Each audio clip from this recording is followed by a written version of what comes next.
আসসালামু আলাইকুম। আজকে আমি খুব সহজ আর সিম্পল ভাবে লাউ রান্না করে দেখাবো।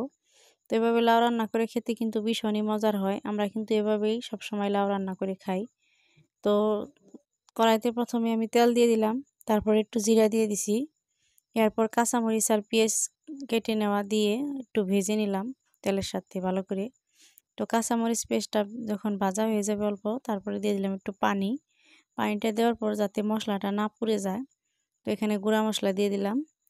হাফ চামচ হলুদের গুঁড়া, হাফ চামচ মরিচের গুঁড়া আর 1 চামচ ধনিয়ার গুঁড়া দিয়ে দিলাম, পরিমাণ মতো লবণ। সব কিছু মশলা একসাথে আমি তাহলে এইভাবে কষিয়ে নিলাম কিছুক্ষণ। যখন কষানো হয়ে যাবে তখন আমি লাউটা ঢেলে দিলাম। তো লাউটা আমরা অন্যভাবেও রান্না করে খাই, কিন্তু প্রায়টা আমি এভাবে সিম্পলভাবেই রান্না করে খাওয়া হয়।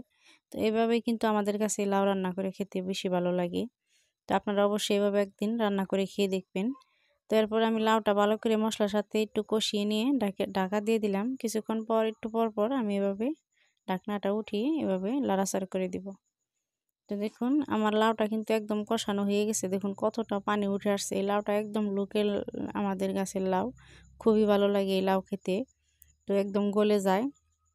তো সামান্য অল্প একটু পানি দিলাম, বেশি পানি দিব না। আর আগে থেকে ভেজে রাখা মাছগুলো উপর দিয়ে দিলাম। তো মাছটা আমি আগেই ভেজে নিয়েছিলাম। তো মাছটা আমি দিয়ে এখন আমি একটু জিরার গুঁড়া দিয়ে দিব উপর দিয়ে। তো দিয়ে এখন আবার একটু নাড়াচাড়া করে ভালো করে একটু মিশিয়ে দিলাম। এখন আবার একটু জাল করে নিব।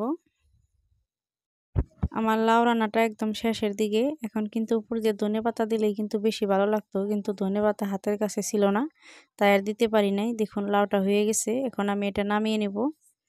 তো নামিয়ে কিন্তু এটা গরম গরম ভাতের সাথে আমি খেয়ে নিব। একটু লাউটা ঠান্ডা করে নিব, তারপরে আমি খেয়ে নিব। ভীষণই মজার হয়েছিল এই লাউটা রান্না। আমরা তো সিম্পলভাবে এভাবে রান্না করে খাই। আপনারা কিভাবে খান অবশ্যই কমেন্ট করে জানাবেন। আর ভালো লাগলে একটা লাইক এবং শেয়ার করে যাবেন, যাতে সবাই এই রেসিপিটা দেখতে পায়। আল্লাহ হাফিজ।